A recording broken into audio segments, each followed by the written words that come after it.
The world in which we live in today is run on fossil fuels.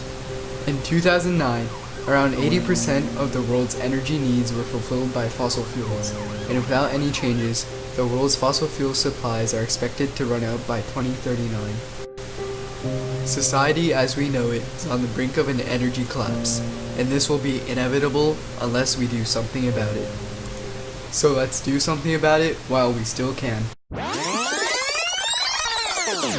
That is why scientists today are researching far more about renewable energy sources like solar, wind, and water power.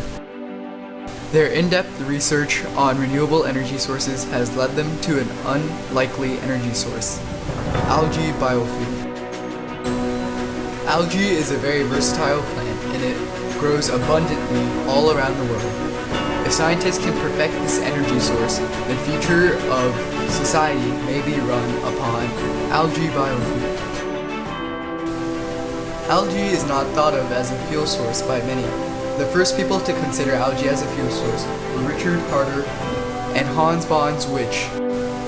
They thought of the idea in the early 1900s, but not much action was taken upon it until 1980 to 1995, when the DOE invested in the Aquatic Species Program, also known as the ASP.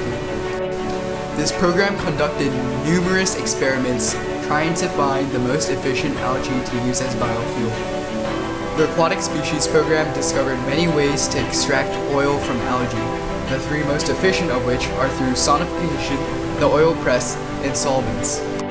Sonification is the process by which scientists use intense sound waves to break the cell wall and extract the lipids from the algae cell.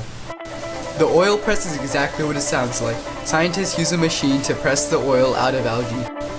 Solvents are used by scientists when the first two processes are already completed. They use a special chemical to clear the algae biofuel to make it as concentrated as possible. Although algae biofuel might seem difficult to extract, there are many benefits to using algae biofuel. For example, it can be very easily cultivated in raceways.